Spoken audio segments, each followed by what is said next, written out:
Hi guys, we're going to read Gifts from the Enemy to you today. We're in a Zoom meeting.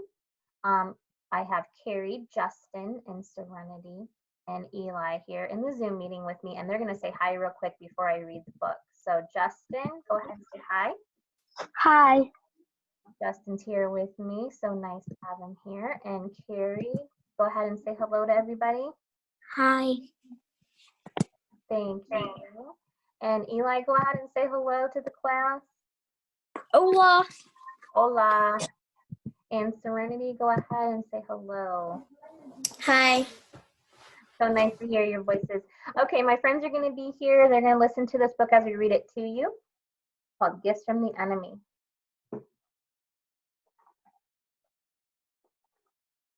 There are those who say that what I've lived through never happened, but I'm here to tell you that it did. My name is Alter Weiner, and I am an ordinary person with an extraordinary past. Many years ago, I was young like you. I lived with my family in Trasnau, a small town in the southwest corner of Poland. Back then, our home had no indoor plumbing. We had no refrigerators, no cell phones, no TVs or computers. We didn't even own a car. We mostly walked to get to where we needed to go. It was a much simpler way of life. Still, our home was full of books, food, laughter, and love. Looks like it's kind of in the olden days. Every Friday, Papa invited a poor student or homeless person to share our Sabbath dinner with us. At sunset, we welcomed the Sabbath with the blessing and lighting of candles, followed by a blessing of Mama's freshly baked challah. I couldn't wait to get a slice of the bread, all soft and warm in my hands. Biting into it was pure heaven. Mama was a wonderful cook. She spent hours in the kitchen preparing mouth-watering meals for Papa, my brothers Shmuel, Hirsch, and me. Oh man, that looks tasty. Mama also had a caring heart. There are two ways to deal with the cold, she'd often say. Put on a fur coat to be warm, or light a fire so that others can be warm too. Mama made sure we provided food and shelter to those less fortunate than us, both in times of peace and later during the war. Okay, let me explain what war is going to be happening in this book. This is based in World War II.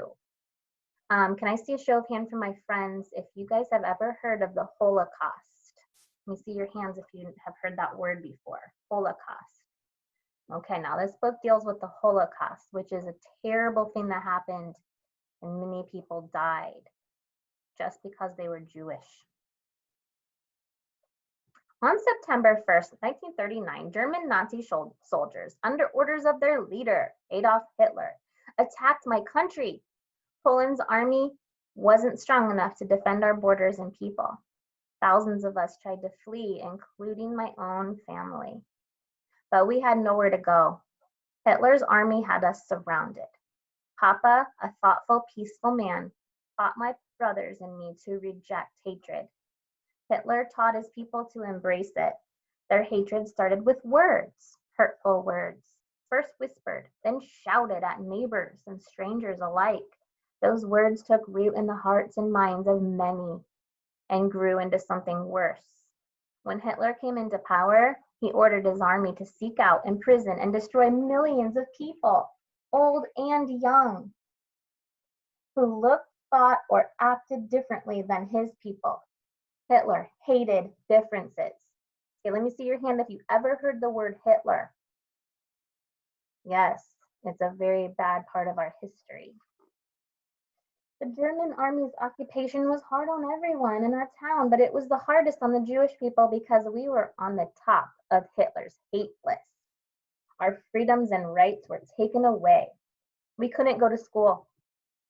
We couldn't pray in our houses of worship. We couldn't even visit our favorite parks or playgrounds.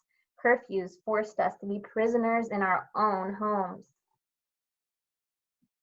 Many good and decent people lost their lives to this hatred, including my own friends and family.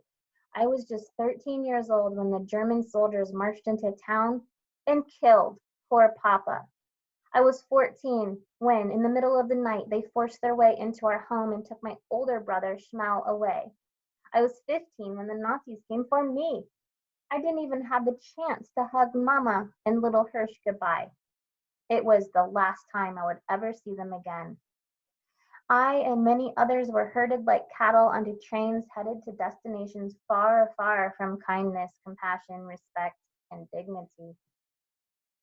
He was only 15 and they're stealing him away from his family. It's so terrifying.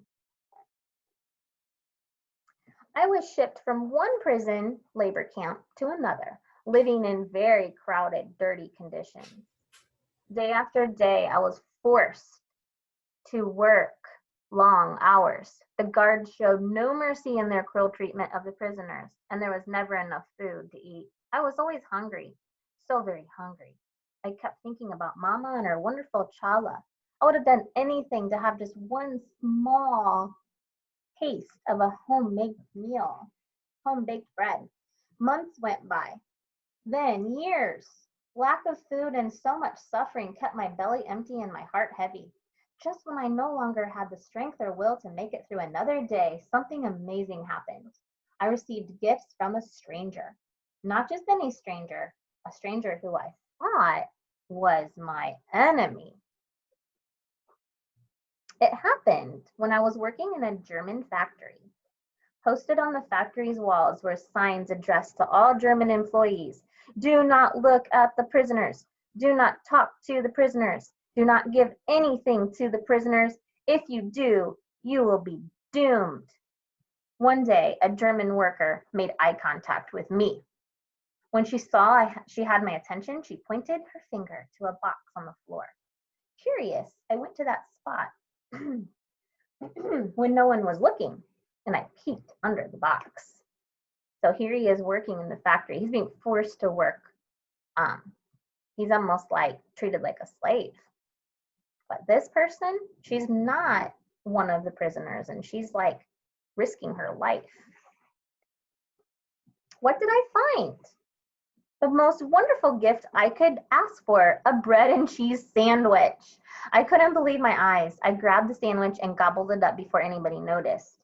Even more surprising, this worker left me a bread and cheese sandwich under that very same box every day for the 30 days that I worked in her building.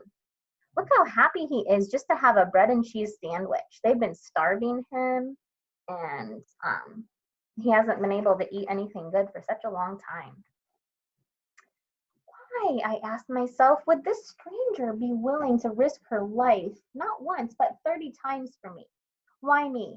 Did she have a son my age and feel sorry for me? Was she a religious person who believed it was her duty to help the helpless? To this day, I don't know her reason for feeding me. What I do know is that she gave me the energy and the hope to survive. Her acts of kindness also made me stop and think, how can I believe all Germans are my enemy when this woman, a German, had risked her life for me? That's when I learned that my most important lesson in life is this. There are the kind and the cruel in every group of people. How those you meet in life treat you is far more important than who they are. In May 1945, the Russian army arrived at our camp telling us that the war was over. Yay, it's over. Germany was defeated and we were free at last. I tried to track down the identity of my brave German hero, but I couldn't find her. Still, not a day goes by when I don't think of this wonderful woman and thank her for her courage and kindness. It has been many years since the war. I am much older now, but my memories of the past are still strong. Every Friday at sunset, I welcome the Sabbath with the lighting and the blessing of candles, followed by the blessing of the challah. Now, when I bite into the bread, I don't just taste heaven, I taste freedom. Okay, so in this book, if we were in the classroom, you'd be able to see that it describes the Holocaust and World War II, which was considered the most horrible war in the history of mankind. Okay, so the two that you're going to be voting on, everyone who is watching this video with me, and doing the video with me, is Malala's Magic Pencil and Gifts from the Enemy. And we'll be able to vote on those and take the tally soon. I'm gonna have my friends in the Zoom meeting say a quick message. So Justin, I'm gonna unmute you and you can tell everyone to have a wonderful day or whatever you want to say to the class. All right, Justin. I think I like Malaya's Magic Pencil still. Oh, you remember that story? Yeah. That's a good one. He thinks he already knows what he's gonna vote for. That's what his message is. Carrie, do you have any messages for the class before we turn off our video? Have a good day. Aw, thanks, Carrie. You too. All right, Eli, how about a message for the class? Hola. Hola. He says hola. Is there a word for goodbye? Adios. Adios. All right, and Serenity, any message for our classmates? Hold on, you're not unmuted yet. Oh, hold on a second, honey. Let me get her unmuted. Won't let me. I think you're in the recording now.